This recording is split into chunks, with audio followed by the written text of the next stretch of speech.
Crypto. All the crypto news in one place. Guys, Tommy, you spoke about the worst sentiment, maybe, and I would say not maybe. I would say this is by far the worst crypto sentiment. But I think it's going to last a little bit longer still, as I said before. And I don't see that changing anytime soon, unfortunately, as much as we would all want that.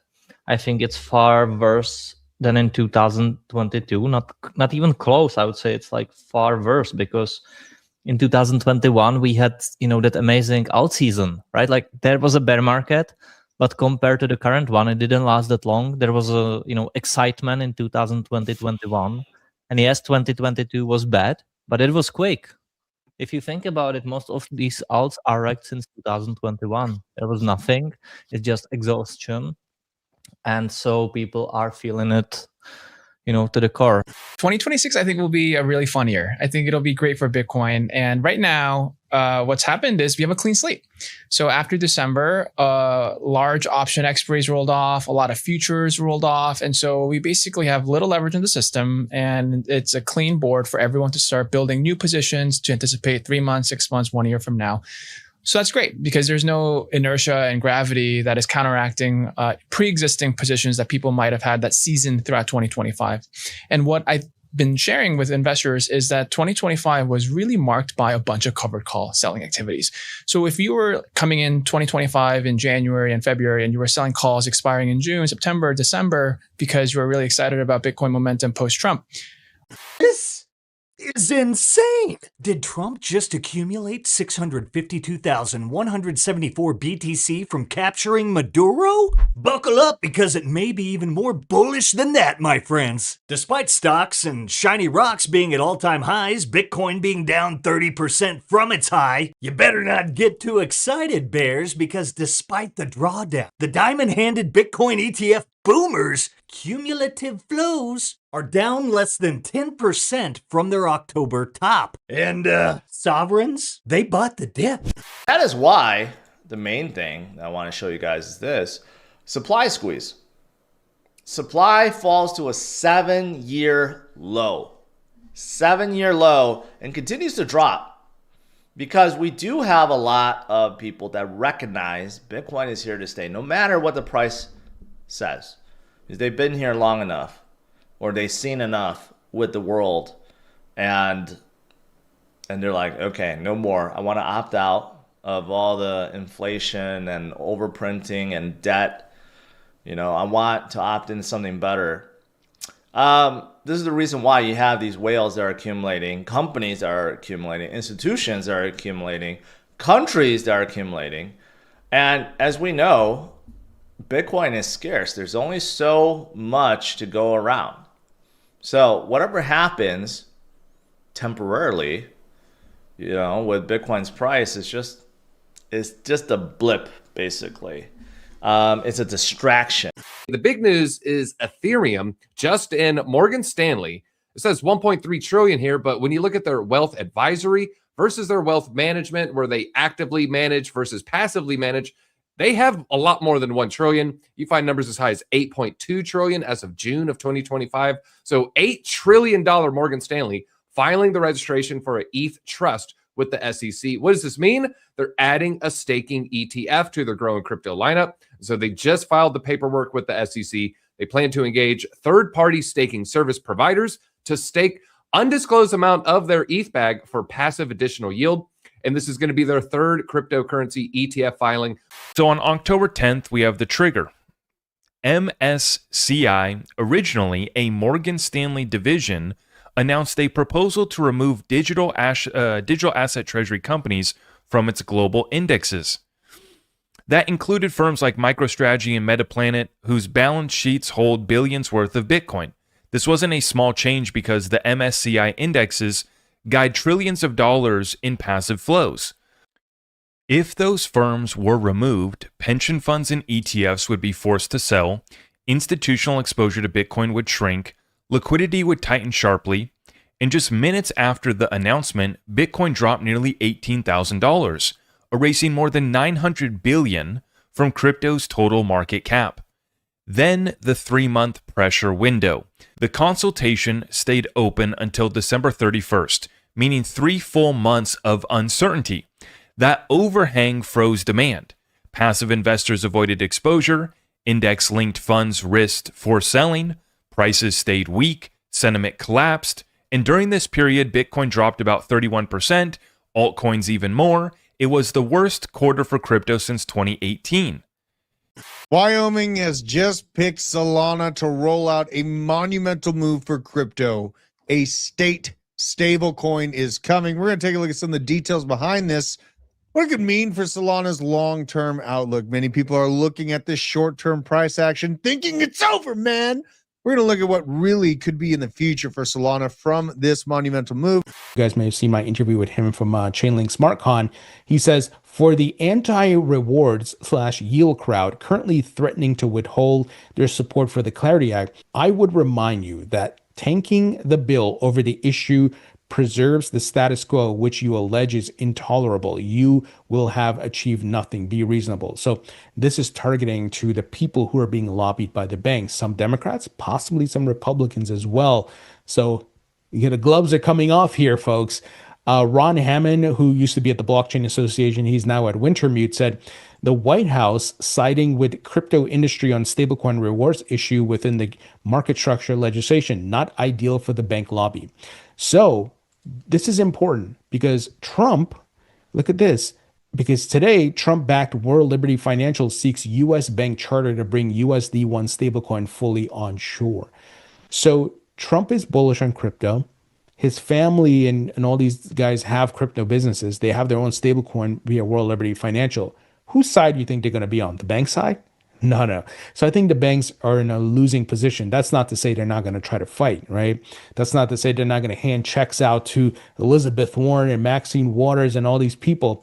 Well, they're going to fight, but I think they're on the losing side. So while many of the banks are adopting crypto, they're launching tokenization efforts, crypto products, and much more. On the other hand, they're trying to control it as much as possible. Again, they don't want you to bypass them. One of the most bullish things for crypto in 2025 was the SEC and their actions. As most of you know, Gary Gensler left, Paul Atkins stepped in. But more importantly, right now, it was reported that Caroline Crenshaw, one of the anti-crypto army members over at the SEC, she's gone. She left. And now the people running the SEC are all pro-crypto. Paul Atkins, Hester Peirce, Mark Ueda. And we're hearing some rumblings that we are going to have a more crypto-friendly Democrat to take her place. Because as most of you know, Crenshaw was a Democrat, and right now we've got majority Republicans. It's actually 3-1 in the SEC. And again, party line doesn't necessarily matter. It's more so their actions. But at the same time, we can't really deny that a lot of the blue was not pro-crypto in any way, shape, or form, which is incredibly unfortunate because when you think about those types of values, XRP is finally going mainstream, called the hottest trade of 2026 by CNBC. We got some clips. You gotta see them. We're gonna go over them. And I have a ton of other news about XRP. We're gonna look at spot XRP ETF inflows. We also have some updates about regulation. Oh man, let's just start the show. The breakout trade of the 2026 crypto rally isn't Bitcoin or Ether, it is XRP. Now, the token tied to Ripple is up more than 20% over the past week, pushing past Binance's BNB coin to become the third largest cryptocurrency by market value. And even with the broader crypto complex pulling back today, XRP has been the quiet outperformer for months now. All right, I'll stop that. The use case here is payments, specifically cross-border settlement. Ripple designed XRP as a bridge asset. When a bank or payments provider needs to move value from dollars to yen, XRP can sit in the middle and help settle that transfer in seconds instead of days. Now, it's aimed at financial institutions and payment rails, which is a very different pitch from Bitcoin's digital gold narrative. We are really excited about how decentralized exchanges have been kind of building momentum as new venues of liquidity, which that plays into one of the core strengths of the XRP ledger technology we use. So they've been key partners to ours. We don't have plans to seek an acquisition in that realm. But I think another interesting kind of trend we're seeing in crypto is the verticalization of the technology stack. So you mentioned Coinbase. Coinbase has now developed its own layer one base or layer two. And we're seeing that kind of across the board with the main players in crypto seeking to kind of integrate the full stack from the blockchain to the stablecoin to custody technology, on and off ramps, et cetera.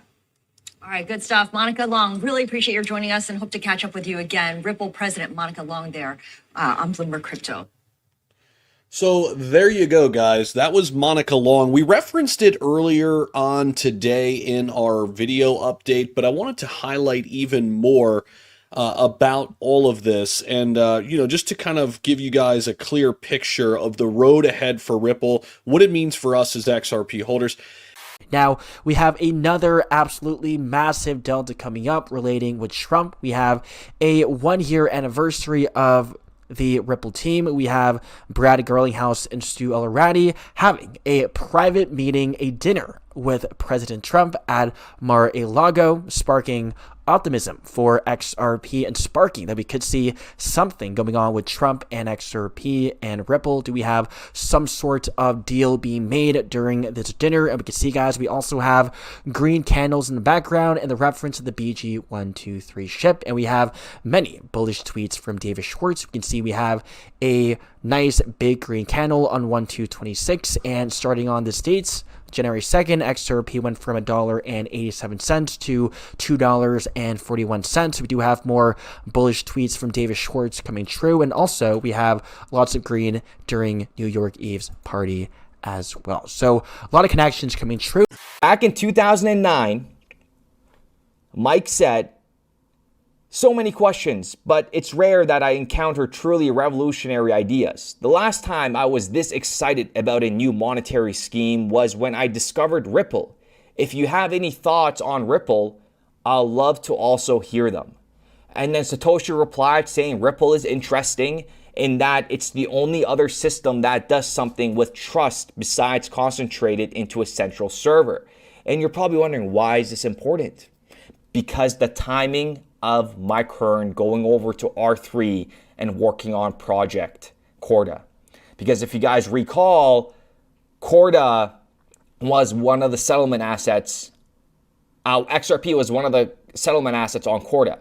And if you guys remember Daniel Eden, right? Daniel Eden worked at Corda or R3 when Corda was implemented. Crypto prediction platform Polymarket announces exclusive partnership with Dow Jones and Wall Street Journal. We do have prediction markets becoming mainstream, and at this point, guys, 1% want to gambleize every single aspect of our lives. Gambling, which is obviously extremely risky to our financial health and definitely affects our dopamine levels as well. What is your sense as to the overlap between the people who trade in the prediction markets and the people who actively trade in equities? And I'm wondering this because, in some of the prediction markets, there were heavy odds that Maduro would be ousted before it actually happened. I'm just wondering if these are the same people. Yeah, there's a correlation for sure. Mm-hmm. I mean, the speculative, most of the prediction markets today, we big supporters of Kalshi. Most of what's happening inside of the the prediction markets are in and around speculative trading. Same held on the equity side. So those two things are definitely correlated. And what we're watching is people are using information out of the prediction markets to make decisions in terms of equities. So, Bill, I've never seen a product gain as much steam so quickly as prediction markets. Crazy. And you just said, Kalshi is obviously very early in that, and they're doing partnerships all over the place. But one of the things is CNBC. Yeah, including CNBC. And, for me, and I've traded options, your parent company is a massive options trading company, market making company.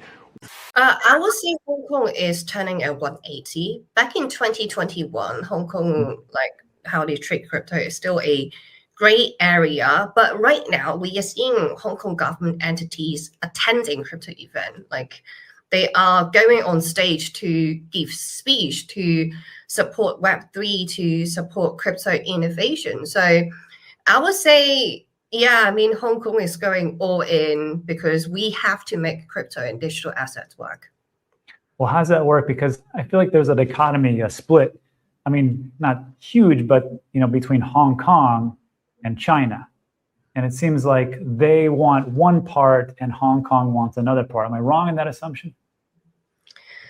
I wouldn't say it's wrong. This is interesting. I want to share this sentiment with you from Wei Zhao here. It says, altcoin season is never coming. It's too delayed, too newsy, too late. There are 27 million tokens now on CoinMarketCap, which is kind of partially true. But here's the thing.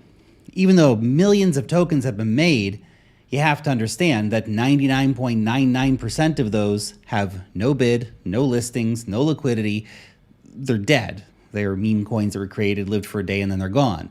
If we talk about the actual number of existing tokens and coins that have any kind of value, there's maybe 100 that are probably relatively investable, 10 or 20 which are probably pretty good to invest in, and let's say a few thousand that are speculative in nature. Money can be made in the right time on those coins, okay? So the idea that everything pumps died years ago. This time only the majors will survive. Let's get this started. First and foremost, let's talk big picture, the macro. This is going to be the biggest theme of the year, and that is quite simply that liquidity is coming. As you can see, this is the federal balance sheet for the United States government. We'll just get rid of everything on the side here so you can see this.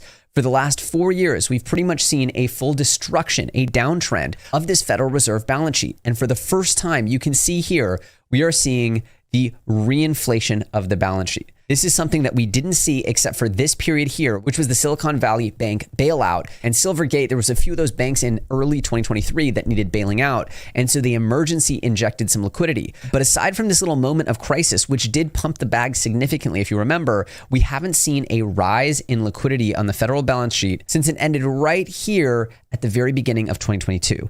That was 4 years ago.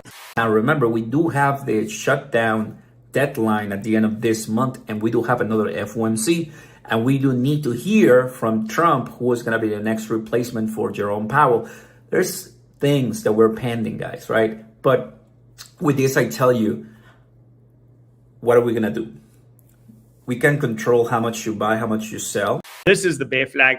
This is what you need to be ultra cautious of. So I'm going to highlight it, right? There's your bear flag. There's your bear flag over there. So if you do start to break below the low boundary, that would therefore, in terms of the bear flag, be confirmation that the breakdown is happening. That could take you into the 50K region. And therefore, pay attention to this because you've come into that volume points of control. I highlighted it to you all of last year and this year, Monday and Tuesday and Wednesday. And now we're on Thursday. I've mentioned it every single day. So over the last 72 hours, be careful, be careful, be careful. Coming into that zone, it's not a long environment. You'd want to see this flipped into support before getting long. Could this be reaccumulation, right? Could this be reaccumulation over here that would lead to high prices? Bitcoin is currently correcting off of a recent local high that we set at $94,000. And this local high is extremely important. The reason that it's extremely important is because it's actually the exact same local high that we set back here on the 9th of December. We ended up rallying all the way up to $94,500 and then correcting. Right. And so what Bitcoin has essentially been doing is it's been building this large, it's in a downtrend, but it's actually an ascending triangle pattern. So it's actually an ascending triangle bear flag. You don't see those too often, but the reason that they're a little bit confusing is they actually contradict each other. Generally speaking, when you have a flat level of resistance, and an uptrending level of support, generally that means that formation is going to break bullish. Anyway, let's take a look here at the monthly chart and see what's happening. We are very oversold in the stochastics RSI. We still have hidden bullish divergence. Does that mean we're definitely going to pump? No. I did tell you there's like a 90% chance we break these highs before we break these lows, but that doesn't mean it's going to happen for sure. There's no guarantee. You know, it could be the first time the anomaly doesn't happen. It could be a huge dump. We could have a black swan, something that we never thought, alien invasion. That took all the Bitcoin. I know you're like, what did he just say? My point is, I'm not a know-it-all, and I don't know it all, which means I don't know what will happen tomorrow. I'd like to feel like I'm psychic and I have some good intuition. Sometimes I get a pretty good vibe, and then something happens. Like I was like complaining about my ear the day before Trump got shot in the ear for some reason. It's whatever. That doesn't. Come on, Sam, you're out of your mind. I know, but it was a weird coincidence. Bitwise has received approval from the SEC to list a Chainlink ETF. Chainlink to the moon! Just not today. Chainlink did break out this big, fat falling wedge. Actually retested the top of the falling wedge. Pushed higher. Chart doesn't look all that bad right now, to be fair. Above the 20-day. Currently, like a lot of coins, retesting the 50-day. MACD trending up, all that kind of stuff. But so far, that Chainlink ETF news hasn't really had any impact on the price. Maybe we're starting to see almost already, because the market's not very hot right now. It's a few sparks blowing out of the fire right now. It's not a forest fire, is it? This kind of news in the right market conditions would have sent Link absolutely soaring. But because we're not in the right market conditions, the market's going, oh. So, did you enjoy the that? Let me know in the comments.